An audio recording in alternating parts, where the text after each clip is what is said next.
Alright. The name is Dale, doing the movie reviews for Us in Captive State. And I may do a quick recommendation / review of the Netflix documentary called Abducted in Plain Sight, depending on how I feel, if I feel like talking that long. These reviews and recommendations are done on behalf of Audio Liquor Magazine. Gonna start off with Us. This is a horror flick. It's directed by Jordan Peele. He's the director of Get Out, which was another psychological horror flick. And he started off doing comedy on Mad TV, that comedy show. Then he got his own comedy sketch show like Dave Chappelle, old show called Peele and Key with this other guy. They did comedy sketch on Comedy Central, and then he moved on to start directing and writing movies. So Us is a film that's about an African American family who goes on vacation.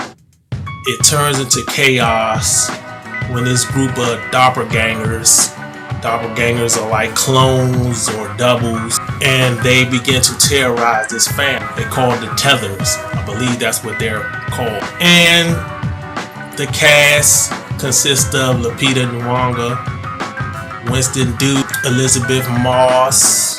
You have Lupita and Winston Duke together again. They also played in Black Panther. Then you have Elizabeth Moss. She's known for playing the lead in this Hulu series called Handmaid's Tales. If you haven't watched that, it's like 2 seasons in. The new season's about to start pretty soon. If you haven't seen those or not aware of that series, you need to check it out. It's a very, very good series thus far. I heard when I first saw the trailer for this movie, I wasn't impressed, but I was saying to myself, okay, I'm gonna go see it because I like Get Out. I really like the movie Get Out, his first movie that he did. So I said, yeah, I'll go see it, even though the trailer was just And then my wife, she saw the trailer as well. She wanted to see it. So right before the movie came out, I talked to one of my folks, Tony. He's a big movie buff. People think I'm a movie buff, but he's even more of a movie buff than me. He sees everything. It seems like he sees everything before I do, 9 times out of 10. I usually go to the theaters on a Saturday if I do go. And I'll hit him on a Friday, text him and be like, okay, how was this movie? I respect his opinion. We don't always agree, but I respect his opinion. And he said he didn't like it, which surprised me. It totally stunned me. I thought he was going to say, I wasn't expecting him to say it was great, but I was expecting him to say, yeah, I like it. It was okay. It was solid, because that's what I got from the few critics that I listened to online. I listened to this guy named John Campia and Christian Harloff, and they were saying it's good, not great, and I tend to respect their opinion as well. Don't always agree with them, but they were saying, yeah, it's good. It has a few problems, but I like it. So I was like, okay, that's how I felt he would come off saying, and I felt that's how I would feel about the movie, but that wasn't the case. So I was shocked when he said that. So going in, I had that in the back of my mind. I was like, oh, it can't be that bad. And then I ended up not liking it as well. So then after the movie, I got into a debate with one of my other folks on text. He liked it. He got a lot out of it. I didn't. But the things that I didn't like were, I felt there was a lot of holes in the story. And I didn't like Winston Duke's character. Not him as an actor per se. I just didn't like what was written for him. He felt like he was the comic relief. He's supposed to be the person that makes you laugh amongst all this killing and all this violence. There's a lot of violence and killing in the movie. Well, it got its share of killing and violence in the movie. A good share of it. And I really didn't think none of his jokes were funny. I didn't think none of his silly remarks landed for me. He was more like a clown. I don't mean that in a good way. He was kind of corny. I felt the movie was kind of corny in certain aspects and different moments. I think the movie's watchable. It's not boring because it kicks in right away, pretty much right away. You know, with the horror, the murders, and all the chaos and things of that nature. I thought Lupita did a good job of acting. I thought the two kids, the son and daughter, was just as good, especially the daughter. I don't know their names. I don't think this movie is as deep as people are making it, or how deep it was made out to be. What I got out of the movie, the message I got out of the movie was, our own worst enemy is us. In a nutshell.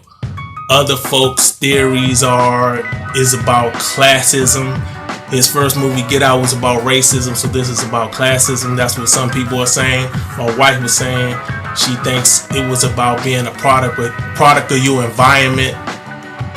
You could say playing God can come back and bite you on the ass type of theory. You have the clue of the 11/11 in the movie. I'm not going to spoil anything, but it's different interpretations of what this movie is about and what the meaning and what's underneath the surface. And it seems to be one of the movies you can just enjoy as your typical horror movie, or you can go in trying to figure out what he's trying to tell you, what message he's trying to convey.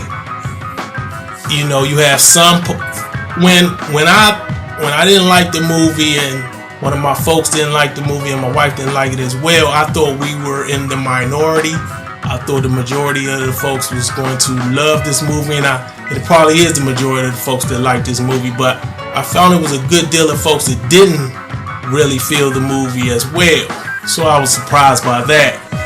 You have some folks who think it's a masterpiece. You have folks obsessed with trying to figure out all the different messages that it thinks it's trying to tell us. You have people trying to decode it. It's getting a cult following real quick. I thought one of the other best parts of the movie, one of the few best parts of the movie anyway, good parts of the movie, was them playing the NWA song F the Police, and they played it for a good minute. I was about to start rapping along one of the verses, they was playing it so long. And it's killing it at the box office. It's like the highest grossing original horror film, so that's real big. You know, even though I don't care for the movie, I am happy for Jordan Peele's success that he's having with these two movies. I thought Get Out was a much better movie than this, of course. And I like the fact that he's making horror flicks that people are respecting. The majority of the people are respecting. Is getting critically acclaimed, and it's also making a lot of money.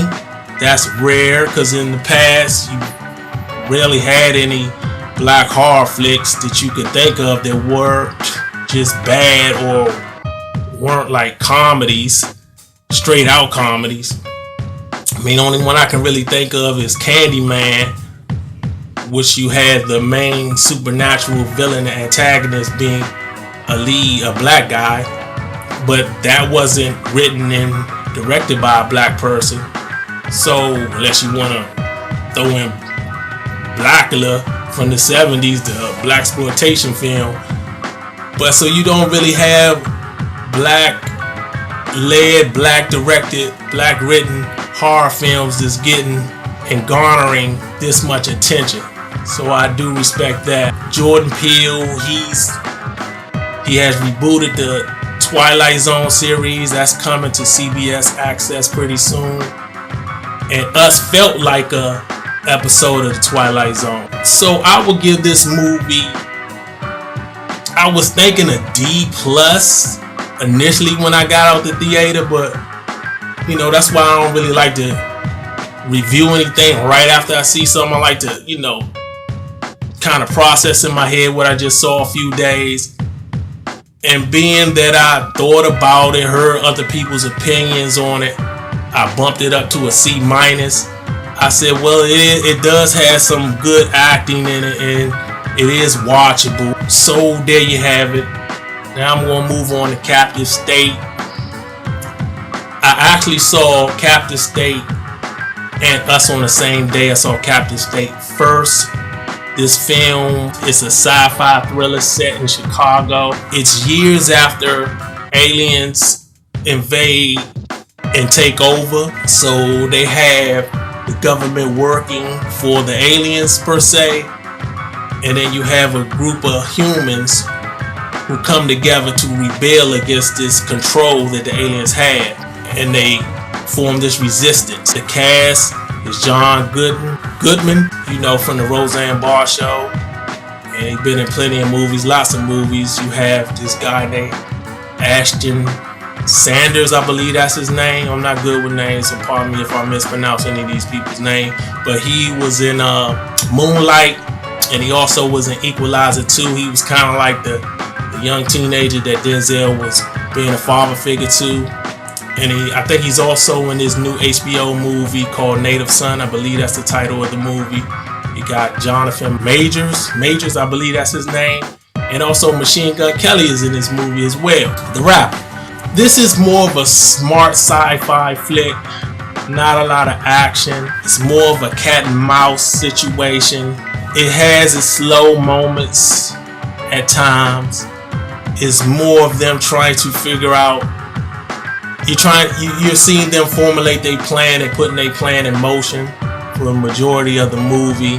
I think this movie this movie would serve itself better as a TV series. I could see it being coming off better as a TV series in my opinion.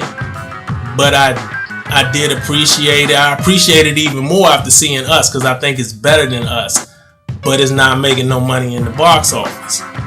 And it has an African American as the lead. So folks should be going to see it, but they're not. I give it a B-. I was thinking C+ when I initially got out of it, but after seeing Us, it just made me say, oh, that was a little better than I thought it was after seeing Us. that's how less I thought of Us after seeing Us. So I meant to say this Netflix documentary called Abducted in Plain Sight. It's about these two families that are neighbors, and you have the father of one family ends up kidnapping the daughter of the other family, and somehow, some way they get her back. I don't want to spoil it. And then years later, he ends up taking her again. So it's pretty crazy. It was one part of the documentary where you have both fathers in the car, and it was like one of those what the F moments. Crazy. It made me laugh and like whoa, what did he say? What just happened? It's one of those type of deals. And this documentary is crazy.